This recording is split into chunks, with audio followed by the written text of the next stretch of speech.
आज हम कक्षा 6 की बसंत नामक किताब का पाठ 2 हिंदी में बचपन शुरू कर रहे हैं।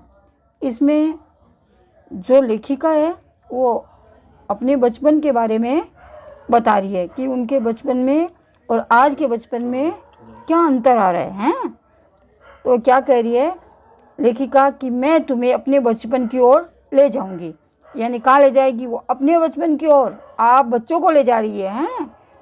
मैं तुमसे कुछ इतनी बड़ी हूँ। लेखिका क्या कह रही है कि मैं उम्र में तुम लोगों से इतनी बड़ी हूँ कि तुम्हारी दादी भी हो सकती हूँ और तुम्हारी नानी भी, बड़ी बुआ भी या बड़ी मौसी भी, यानी कुछ भी रिश्ता हो सकता है उनका।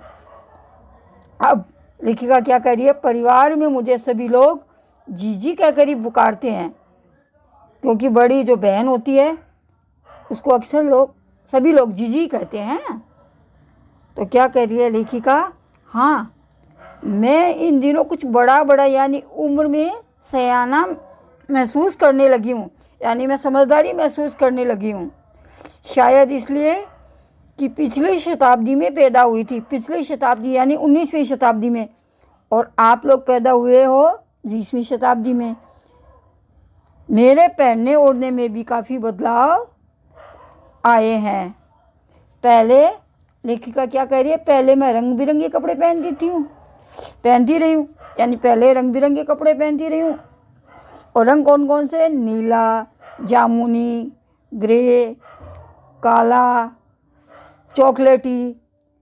और अब मन कुछ ऐसा करता है कि सफ़ेद पहनो, यानी उम्र के साथ उनके जो कलर है उनका भी बदलाव आया है। गहरे नहीं, हल्के रंग। अब लेखिका क्या कह रही है कि मुझे हल्के रंग पसंद आने लगे हैं, कि गहरा नहीं पहनूं, हल्का पहनूं। मैंने पिछले दशकों यानी 10 वर्षों में तरह तरह की पोशाकें पहनी है। लेखिका ने तरह तरह की पोशाकें पहनी है। जैसे पहले लेखिका कह रही है, पहले फ्रॉक, फिर निक्कर, वॉकर, स्कर्ट, लहंगे, गरारे, और अब चूड़ीदार और घेरदार कुर्ते। अब बताओ लेखिका खुद कौन से कपड़े पहन रही है? लेखिका अब चूड़ीदार और घेरदार कुर्ते पहन रही हैं। बचपन के कुछ फ्रॉक तो मुझे अब तक याद है। किसको? लेखिका को।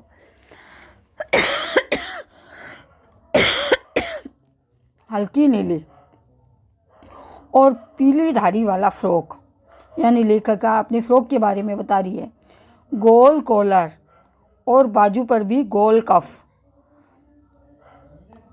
एक हल्के गुलाबी रंग का बारीक चुनटों वाला घेरदार फ्रॉक और नीचे गुलाबी रंग की फ्रिल यानी झल्लर। लेखिका क्या कह रही है, उन दिनों फ्रॉक के ऊपर की जेब में रुमाल और बालों में इतराते रंग बिरंगे रिबन का चलन था। यानी इतराते यानी जो बहुत सुंदर लगे, वो लोग ज़्यादा इतराते हैं, तो वैसे ही रिबन के कलर बहुत सुंदर हुआ करते थे। अब क्या कह रही है कि लेमन कलर का बड़े प्लेटों वाला गर्म फ्रॉक, जिसके नीचे फर टंकी थी यानी झल्लर जैसी। 2 ट्यूनिक भी याद है क्या? एक चॉकलेट रंग का और अंदर की कोटी प्याजी, दूसरा ग्रे और उसके साथ सफ़ेद कोटी, यानी ये जैकेट होती है ना, ऐसे को कोटी बोलते हैं। लेखिका आप क्या करें, मुझे अपने मोजे और उसको जो स्टॉकिंग भी याद है। बचपन में हमें अपने मोजे खुद धोने पड़ते थे। लेखिका को अपने मोजे खुद धोने पड़ते थे। वह नौकर या नौकरानी को नहीं दिए जा सकते थे, इसकी सख्त मनाही थी। हम बच्चे इतवार की सुबह इसी में लगाते थे, यानी रविवार की सुबह से ही बच्चे मोजे धोने में लग जाते थे। धो लेने के बाद अपने अपने जूते पॉलिश करके चमकाते। जब जूते कपड़े या ब्रश से रगड़ते तो पॉलिश की चमक उभरने लगती। सरवर, मुझे आज भी बूट पॉलिश करना अच्छा लगता है। हालांकि अब क्या हो गया कि अब नई किस्म के शू आ चुके हैं, नई किस्म के जूते आ चुके हैं। कहना होगा कि ये पहले से कहीं ज़्यादा आरामदेह है। हमें जब नए जूते मिलते उसके साथ ही छालों का इलाज शुरू हो जाता। यानी छाले भी नए जूतों के पहनने से अक्सर छाले हो ही जाते हैं। तो बच्चे क्या करते हैं कि नए जूते पहने, अब छाले भी होंगे, तो इसका इलाज भी वो अपने पास रखते थे। जब कभी लंबी सैर पर निकलते, लंबी सैर यानी घूमने निकलते, अपने पास रुई जरूर रखते। जूता लगा तो रुई मोजे के अंदर, यानी जहाँ पर चोट हल्का सा फोड़ा हुआ वहाँ पर रुई लगा लेते थे ताकि रगड़ से दर्द न हो। हमारे तुम्हारे बचपन में तो बहुत फ़र्क आ चुका है। कैसे?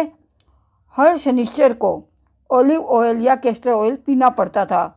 अब लेखिका कह रही है कि शनिवार को ही यह एक मुश्किल काम था। यानी तेल पीना तो आपको भी अच्छा नहीं लगता, लेखिका को कैसे अच्छा लग सकता था? शनिवार की सुबह से ही नाक में इसकी गंध आने लगती थी। छोटे शीशे के गिलास जिन पर ठीक खुराक के लिए निशान पड़े रहते, उन्हें देखते ही मितली होने लगती। यानी गिलास के ऊपर निशान थे कि आपको इतना कैस्टर ऑयल पीना ही है, तो उसके निशान भी होते थे। और जैसे लेखिका उसके बारे में सोचती, उसका तो उल्टी जैसी हालत हो जाती, मितली होती है उल्टी। मुझे आज भी लगता है कि अगर हम नहीं पीते तो शनिश्चरी दवा तो कुछ ज़्यादा बिगड़ने वाला नहीं था, सेहत ठीक ही रहती। लेकिन उस समय बच्चों के स्वास्थ्य के लिए पेरेंट्स ये करते थे। तुम्हें बताऊंगी कि हमारे समय और तुम्हारे समय में कितनी दूरी हो चुकी है। कैसे? यहाँ तक कि बचपन की दिलचस्पियाँ भी बदल गई है। पुराने जमाने, क्योंकि नए नए आविष्कार हो रहे हैं ना, तो पुराने ज़माने में और नए ज़माने में फ़र्क तो आएगा ही। याद रहे उन दिनों घरों में ग्रामोफोन थे, रेडियो और टेलीविज़न नहीं थे। ग्रामोफोन क्या होता है? एक गोल है ना, जैसे सीडी देखी हुई है, वैसे एक काले रंग का होता था और उसके ऊपर एक डंडी लगी होती थी। जब भी डंडी को उस सीडी जैसी गोलनुमा ग्रामोफोन के ऊपर लगा देते तो उसमें गाने बजने लग जाते थे। हमारे बचपन में कुल्फ़ी आइसक्रीम हो गई। यानी लेखिका के ज़माने में जो कुल्फ़ी होती थी वो आजकल के बच्चों के लिए आइसक्रीम हो गई है। कचौड़ी समोसा उस समय बड़े चाव से खाते थे बच्चे। आजकल बच्चे क्या खाते हैं? पैटीज। तो आजकल वो पैटीज में बदल गई है। शहतूत और फालसे और खसखस का शरबत कोक पेप्सी में। यानी उस समय शहतूत और फालसे के और खसखस के शरबत लेखिका के समय में मिलते थे, और लेकिन अब कोक और पेप्सी में। उन दिनों कोक नहीं, लेमनेड विम्टो मिलती थी। इन दिनों तो कोक मिलती है, लेकिन उस समय लेमनेड और विम्टो मिलती थी। शिमला और नई दिल्ली में बड़े हुए बच्चों को वेगर्स और डेविको रेस्तरां की चॉकलेट और पेस्ट्री मज़ा देने वाली होती। कहाँ कहाँ की बताया है? शिमला और नई दिल्ली दोनों जगह के रेस्तरां की चॉकलेट और पेस्ट्री मज़ा देने वाली होती। हम भाई बहनों की ड्यूटी लगती शिमला मॉल से ब्राउन ब्रेड लाने की। कहाँ से? शिमला मॉल से। तो शिमला मॉल से लाने के लिए उनकी ड्यूटी लगती थी। और लेखिका का घर कहाँ था? लेखिका कह रही है हमारा घर मॉल से ज़्यादा दूर नहीं था, एक छोटी सी चढ़ाई और गिरजा मैदान पहुँच जाते, वहाँ से एक उतराई उतरते और मॉल पर सीधे पहुँच जाते। कन्फेक्शनरी काउंटर पर तरह तरह की पेस्ट्री और चॉकलेट की खुशबू मन भावनी, यानी अलग अलग खुशबू भी वहाँ आती रहती थी। हमें हफ्ते में एक बार चॉकलेट खरीदने की छूट थी। सबसे ज़्यादा मेरे पास ही चॉकलेट टॉफ़ी का स्टॉक रहता। यानी लेखिका कहती है सबसे अधिक मेरे पास ही इनका भंडार रहता था। मैं चॉकलेट लेकर खड़े खड़े कभी नहीं खाती। लेखिका कह रही है कि मैं चॉकलेट को वहीं पर खड़े होकर नहीं खाती जहाँ खरीदती, घर लौट कर साइड बोर्ड में रख देती, यानी अलमारी में रख देती थी, और रात के खाने के बाद बिस्तर पर लेट कर मज़ा ले खाती। शिमला का काफल भी बहुत याद आते हैं, जहाँ पर खट्टे मीठे, कुछ एकदम लाल, कुछ गुलाबी रस भरी कसमल। यानी कसमल कैसी थी? लाल और गुलाबी और रस से भरी हुई, सोच कर मुँह में पानी भर आए। चेस्टनट और एक गजब की चीज़ है, उसको कैसे खाते थे? आग पर भुने जाते और छिलके उतार कर मुँह में लिए जाते थे। चने जोर गरम और अनारदाने का चूर्ण। हाँ, चने जोर गरम की पुड़िया जो तब भी थी और अब भी नज़र आती है, पुराने कागजों से बनाई हुई इस पुड़िया में मेरा हाथ का कमाल है। नीचे से तिरछी लपेटते हुए ऊपर से इतनी चौड़ी कि चने आसानी से हथेली पर पहुंच जाए। एक वक्त था जब फिल्म का गाना चला, चना जोर गरम बाबू मैं लाया मज़ेदार। और चना जोर गरम उन दिनों स्कूल में हर बच्चे को आता था। क्या गाना भी आता था और बच्चे खरीद के भी खाते थे। कुछ बच्चे पुड़िया पर तेज़ मसाला बुरकवाते, तेज़ मसाला डलवाते थे कि चना जोर गरम की पुड़िया, उसमें तेज़ मसाला डाल दो, क्योंकि उनको खट्टा स्वाद बड़ा अच्छा लगता था। पूरा गिरजा मैदान घूमने तक ये पुड़िया चलती यानी थोड़ा थोड़ा खाते थे। एक एक चना पापड़ी मुंह में डालते और एक कदम उठाने में एक खासी लय रफ्तार थी, यानी धीरे धीरे चलते चलते। चुटमन में हमने शिमला रिज पर बहुत मज़े किए, घोड़ों की सवारी की है। शिमला के हर बच्चे को कभी न कभी यहाँ मौका मिल ही जाता था, यहाँ आने का मौका मिल जाता था। हैं हमें जाने क्यों घोड़ों को कुछ कमतर करके समझते थे, यानी बच्चे हैं, लेखिका कह रही है हम घोड़ों को कुछ कमतर यानी कम आंकते थे, उन पर हंसते थे। ननिहाल के घोड़े खूब हष्ट-पुष्ट और खूबसूरत, उनकी बात फिर कभी, लेखिका कह रही है घोड़ों के बारे में फिर कभी बताऊंगी कि वहाँ के घोड़े हष्ट-पुष्ट होते थे। शाम को रंग बिरंगे गुब्बारे, सामने जाखू का पहाड़ का क्या नाम बताया, जाखू, और जाखू के पहाड़, उसके ऊपर ऊंचा चर्च की घंटियाँ बजती तो दूर दूर तक उसकी गूंज फैल जाती। लगता इसके संगीत से प्रभु यीशु स्वयं कुछ कह रहे हैं, यानी सबको कुछ समझा रहे हैं। सामने आकाश पर सूर्यास्त हो रहा है, गुलाबी सुनहरी धारियाँ नीले आसमान पर फैल रही है। दूर दूर फैले पहाड़ों के मुखड़े गहराने लगे और देखते देखते बत्तियाँ टिमटिमाने लगी। अंधेरा होगा तो बत्तियाँ भी टिमटिमाने लगेगी। रिज पर रौनक और मॉल की दुकानों की चमक के भी क्या कहने। स्कैंडल पॉइंट की भीड़ से उभरता कोलाहल, यानी लोग अपने घरों की तरफ लौटने लगते, तो बातें करते हुए लौटते, इसलिए जो शोर होता है उसे कोलाहल कहते हैं। सर्वर स्कैंडल पॉइंट के ठीक सामने उन दिनों एक दुकान हुआ करती थी, जिसके शोरूम में शिमला कालका ट्रेन का मॉडल बना हुआ था। शोरूम के ऊपर इसकी पटरियाँ, उस पर खड़ी छोटे छोटे डिब्बों वाली ट्रेन, एक और लाल टीन का छत वाला स्टेशन और सामने सिग्नल देता खंबा, थोड़ी थोड़ी दूर पर बनी सुरंगें। ये लेखिका को अच्छा लगता था। पिछली सदी में तेज़ रफ्तार वाली गाड़ी वहीं थी, यानी उसी जगह पर थी और कहीं नहीं थी। कभी कभी हवाई जहाज भी देखने को मिलते। दिल्ली में जब भी उनकी आवाज़ आती, बच्चे उन्हें देखने बाहर दौड़ते। किसको? हवाई जहाज को। दिखता एक भारी भरकम पक्षी उड़ा जा रहा है, यानी हवाई जहाज ऐसे लगती है एक भारी भरकम पक्षी उड़ रहा है पंख फैलाकर। ये देखो, ये आया और वह गायब। उसकी स्पीड ही इतनी तेज़ लगती।